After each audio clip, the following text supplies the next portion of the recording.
नमस्कार दोस्तों, मैं अंकुर उपाध्याय स्वागत करता हूं आप सभी का एक बार फिर से अपनी नई वीडियो में। दोस्तों, बाजार इंडेक्स लेवल पे ऊपर चला जाता है लेकिन स्टॉक्स ऊपर नहीं जाते हैं। बाजार जब इंडेक्स लेवल पे लाल निशान में आता है तो स्टॉक्स बहुत तेजी से नीचे चले जाते हैं। ये बीते 2 हफ्तों से लगातार चल रहा है।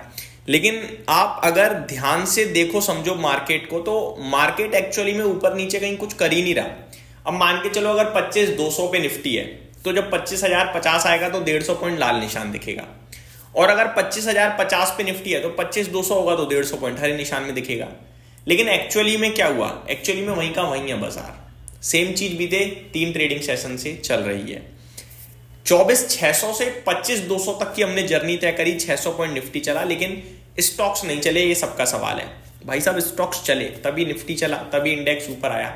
लेकिन इंडेक्स में जैसे 600 पॉइंट्स का मूव दिखा, वन साइडेड 5-6 दिन लगातार तेजी दिखी, वो रिफ्लेक्शन पोर्टफोलियो में उस हिसाब से नहीं आया।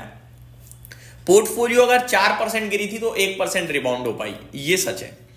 अब करंट सिचुएशन में देखा जाए तो इंडेक्स तो दोबारा हरे निशान में है, लेकिन स्टॉक्स इन्वेस्टर्स की पोर्टफोलियो नहीं चल रही है।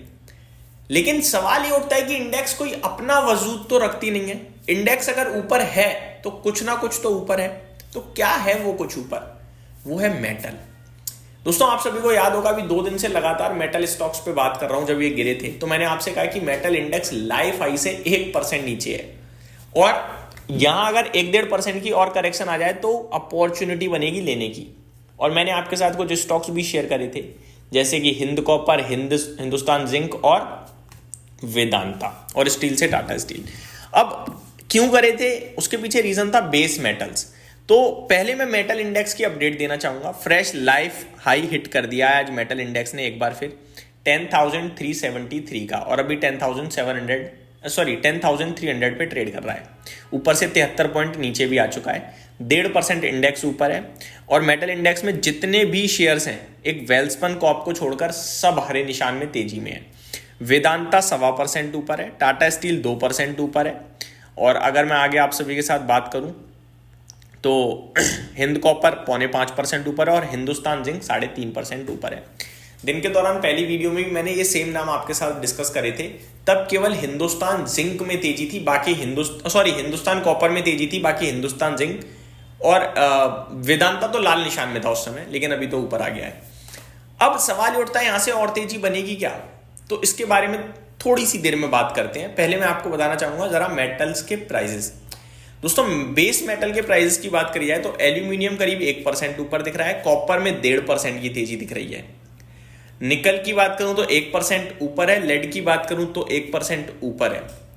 सिल्वर में आज थोड़ी सी गिरावट देखने को मिल रही है, और स्टील की बात करूं तो यहां भी आपको तेजी ही देखने को मिल रही है। अगर कॉपर के प्राइसेस की बात करी जाए तो एक करीब 17 महीने की ऊंचाई पे ट्रेड कर रहे हैं। स्टील की बात करी जाए तो यहां भी आपको लगातार तेजी देखने को मिल रही है, और डिमांड बहुत तंगड़ी है। मैं आपको एक इंटरेस्टिंग डेटा बताना चाहता हूं। रिसेंटली अभी यूरोपियन यूनियन ने, आई थिंक यूरोपियन यूनियन ने या यूके ने इंपोर्ट जो ड्यूटी है ना स्टील की, उसको डबल कर दिया। पहले 25% थी, अभी 50% कर दी। और भारत से जो जाता है स्टील वो बड़े लेवल पे जाता है, लेकिन उसके बावजूद कोई स्टील कंपनी गिरी नहीं। क्यों? क्योंकि डोमेस्टिक स्टील डिमांड बहुत स्ट्रांग दिख रही है इस समय, जिसकी वजह से नहीं गिर रही स्टील कंपनियां। यानी कि डिमांड बहुत तंगड़ी है मेटल्स में, और बेस मेटल के प्राइसेस भी सपोर्ट कर रहे हैं।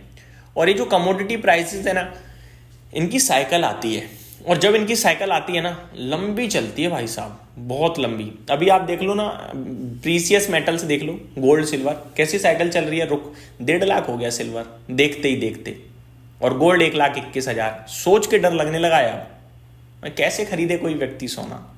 अब क्या होगा, ये 22 कैरेट तो भूल जाओ, अब धीरे धीरे लोग 18 कैरेट पे शिफ्ट हो जाएंगे, और अगर गोल्ड ऐसे ही भगता रहा तो फिर 14 कैरेट पे भी आएंगे। यही होगा, लास्ट ऑप्शन तो यही बचता है ना। अभी मैं वापस से टॉपिक पे आता हूं। तो सवाल वही कि क्या खरीदें, क्या यहां से भी चलेगा? देखो, रिस्क रिवॉर्ड के हिसाब से देखा जाए तो अब स्टॉप लॉसेस हो चुके हैं काफी दूर, क्योंकि हिंद कॉपर आ गया भैया 358, 300 रुपए का स्टॉप लॉस बन रहा था जब ये 335 था, अभी 2 दिन पहले जब मैंने बात करी थी। अब 358 है। कहां तक आप खींचोगे स्टॉप लॉस को? अगर टाटा स्टील की बात करूं तो यहां भी 2% की आज तेजी हो चुकी है। वेदांता एकमात्र ऐसा शेयर दिख रहा है मुझे अभी भी जिसमें तेजी उतनी नहीं बनी है और बनने के चांसेस पूरे हैं। 450 का इसमें स्टॉप लॉस निकल रहा है। किसी भी करेक्शन में बाजार की मेटल्स की ये स्टॉक मिले तो इसे लेके रख लो आप। ये 500 525 जाने के लिए तैयार लग रहा है मुझे थोड़े बहुत समय में। अगर रिजल्ट्स आगे तो जल्दी अच्छे आ गए तो जल्दी चला जाएगा, खराब आए तो एक मौका दे सकता है। वहीं दूसरी तरफ बेस मेटल्स के दम पर हिंद कॉपर चल रहा है, उसके बारे में तो मैं बात नहीं कर पाऊंगा क्योंकि वो ऑलरेडी काफ़ी तेजी पकड़ चुका है, प्लस वो अपने स्टॉप लॉस से बहुत दूर है। टाटा स्टील को मैं ज़्यादा कवर करता नहीं हूँ, JSW स्टील मुझे ज़्यादा पसंद है, बट ये दोनों ही चल चुके हैं तो मैं ज़्यादा ध्यान नहीं दूंगा।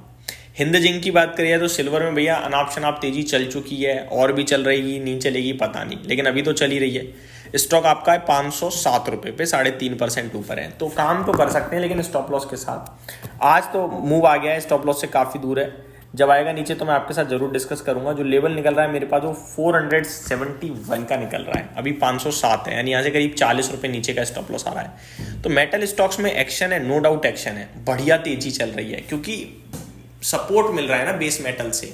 बट आपको कहाँ लेना है, क्या लेना है, ये आपको क्लियरिटी होनी चाहिए। उम्मीद करता हूँ डिटेल्स पसंद आई होंगी। Thank you so much for watching this video. Have a great day guys.